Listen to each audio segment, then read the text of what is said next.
नमस्कार दर्शकों, आप देख रहे हैं दिव्य हिमाचल टीवी। मैं हूं आपके साथ नानकी कौर। स्वागत है आपका हमारे खास कार्यक्रम जाहिर है में।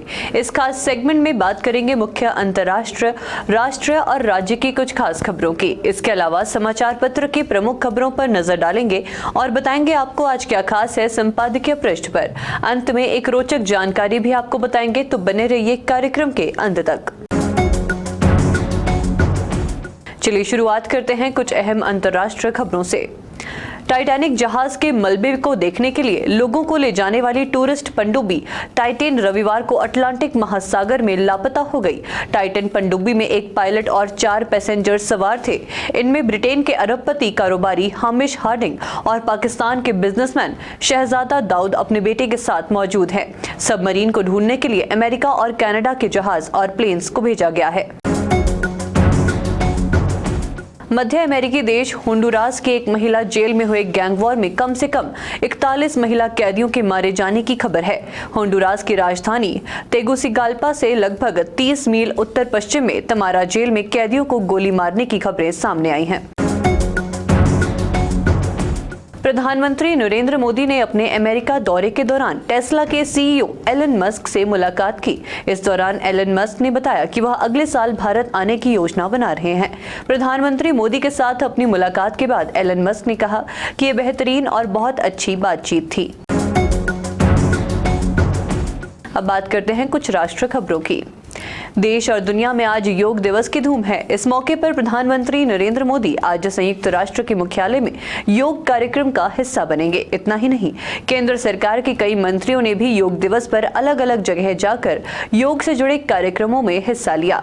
इनमें रक्षा मंत्री राजनाथ सिंह से लेकर रेल मंत्री अश्विनी वैष्णव तक शामिल हैं। इसके अलावा राष्ट्रपति द्रौपदी मुर्मू ने भी राष्ट्रपति भवन में योग कार्यक्रम में हिस्सा लिया। कोविड सेंटर घोटाला केस में ईडी ने बुधवार सुबह मुंबई और पुणे में 16 से ज्यादा ठिकानों पर छापेमारी की। दरअसल कोरोना काल के दौरान उद्धव ठाकरे और बेटे आदित्य ठाकरे के करीबियों को महाराष्ट्र में कई जगहों पर कोविड सेंटर बनाने के लिए ठेके मिले थे। इसे लेकर भाजपा नेता किरीट सौम्या ने अनियमितताओं का आरोप लगाया था। उन्होंने संजय राउत के बिजनेस पार्टनर सुजीत पाटकर के खिलाफ थाने में शिकायत दर्ज करवाई थी। 21 अप्रैल को पुणे पुलिस ने इसे लेकर केस दर्ज किया था। मणिपुर में 3 मई से शुरू हुआ हिंसा का दौर मंगलवार को भी शांत नहीं हुआ। हालात को देखते हुए 4 मई से बंद स्कूलों की छुट्टियां एक बार फिर से बढ़ा दी गई हैं। पहले स्कूल 21 जून को खोलने की तैयारी थी, लेकिन स्थिति काबू में नहीं आने पर स्कूलों की छुट्टियां 1 जुलाई तक बढ़ा दी गई हैं। उधर राज्य में इंटरनेट बैन को 25 जून तक बढ़ा दिया गया है। अब बात करते हैं हिमाचल की कुछ खास खबरों की। अंतर्राष्ट्रीय योग दिवस पर बर्फ में योग कर लोगों को निरोग रहने का संदेश दिया गया। कुल्लू में समुद्र तल से 13,050 फीट की ऊंचाई पर स्थित रोहतांग दर्रा पर अंतर्राष्ट्रीय योग दिवस मनाया गया। इसके अलावा आयुष विभाग ने जिले में 11 जगहों को चिन्हित किया था। इन चिन्हित स्थानों पर आयुष विभाग के चिकित्सकों और योग प्रशिक्षकों ने योग क्रियाएं करवाई। हिमाचल प्रदेश विश्वविद्यालय और सरदार पटेल विश्वविद्यालय मंडी से संबंधित 75 कॉलेजों के लिए 1 जुलाई को होने वाली संयुक्त प्रवेश परीक्षा के एडमिट कार्ड जारी कर दिए गए हैं। इस बार बीएड की 8,000 सीटों के लिए 22,203 छात्र छात्राओं को पात्र पाया गया है। एडमिट कार्ड प्रदेश विश्वविद्यालय के एडमिशन पोर्टल पर जारी कर दिए गए हैं। लोगों के बैंक खाते खुलवाकर खाता धारकों को बिना बताए उनके खातों से करोड़ों रुपए के अवैध लेन देन मामले में कांगड़ा पुलिस ने 11 लोगों को गिरफ्तार किया है। इनमें से 2 लोग हिमाचल प्रदेश के बैजनाथ और पपरोला से हैं, जबकि पुलिस ने पंजाब के मोहाली, उत्तर प्रदेश और उत्तराखंड के 9 लोगों को भी गिरफ्तार किया है। आरोपियों से पुलिस ने अब तक 13 laptop, 38 mobile, 34 debit credit cards और 33 सिम कार्ड्स के अलावा अन्य सामान बरामद किया है। अब बात करते हैं समाचार पत्र की प्रमुख खबरों की।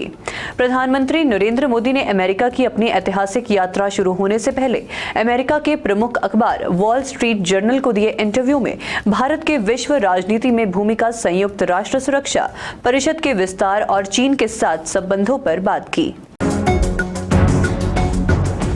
विश्व स्वास्थ्य संगठन WHO ने दुनिया भर में 300 से अधिक मौतों से जुड़ी खराब गुणवत्ता वाली दवाओं और सिरप की जांच के बाद भारत में बने 7 कफ सिरप को ब्लैकलिस्ट कर दिया है।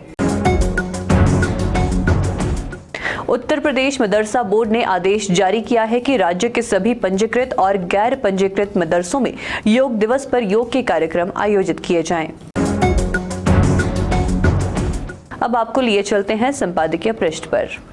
हिमाचल मंत्रिमंडल के फैसलों की भूमिका में यूं तो कई महफिलें या सौगातें आती रहती हैं, लेकिन जब तहसील में संकल्प की नई परिभाषा लिखी जा रही हो तो किश्तियां तूफानों से लड़ने का मादा पैदा कर लेती हैं। इस लेख को आप पूरे प्रदेश का नियोजन शीर्षक के साथ संपादकीय पृष्ठ पर पढ़ सकते हैं। इसके अलावा डॉक्टर वीरेंद्र भाटिया द्वारा लिखा गया लेख छात्रों को मिले डिजिटल शिक्षा, अमित कंसल द्वारा लिखा गया लेख जीवन शैली का हिस्सा बनाए योग को, और छिलकों की छाबड़ी में अशोक गौतम द्वारा लिखा गया लेख आटे पर डेटा भारी आप संपादकीय पृष्ठ पर पढ़ सकते हैं।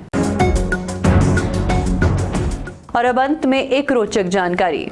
हिमालय के ग्लेशियर तेजी से पिघल रहे हैं। वैज्ञानिकों ने आशंका जताई है कि 2100 आने तक हिमाचल के 75% ग्लेशियर पिघलकर खत्म हो जाएंगे। इससे हिमालय के नीचे वाले भूभाग में रहने वाले 8 देशों के करीब 200 करोड़ लोगों को पानी की किल्लत और बाढ़ का खतरा होगा।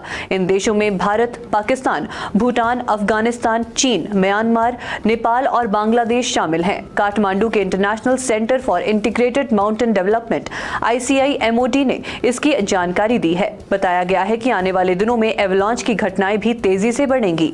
अल जजीरा के मुताबिक ग्लेशियर पिघलने का असर उन लोगों पर होगा जिन्होंने ग्लोबल वार्मिंग की ही नहीं है। रिपोर्ट में बताया गया है कि हिमालय 2010 के बाद से 65% तेजी से पिघल रहा है। अगर दुनिया का तापमान 1.5 डिग्री सेल्सियस से 2 डिग्री सेल्सियस तक बढ़ेगा तो ग्लेशियर 2100 तक 30% से लेकर 50% की तेजी से पिघलेंगे। हालांकि अभी के अनुमान के मुताबिक तापमान 3 डिग्री तक बढ़ने की आशंका है। ऐसे में ग्लेशियर 75% तेजी से पिघलेंगे। रिपोर्ट में यह भी बताया गया है कि इससे भारत की गंगा और घाघरा नदी समेत 12 नदियां खतरे में आ सकती हैं, जो हिमालय की ग्लेशियर से निकलती हैं। रिपोर्ट में बताया गया है कि क्लाइमेट चेंज की वजह से जो बर्फ 2000 सालों में खत्म होने वाली थी, वो केवल 30 सालों में ही खत्म हो चुकी है। पर्यावरण पर काम करने वाले एक वैज्ञानिक फिलिपस वेस्टर ने बताया कि हम आने वाले 100 सालों में हिमालय की ग्लेशियर खो देंगे। जाहिर है मैं आज के लिए इतना ही। देखते रहिए दिव्य हिमाचल टीवी।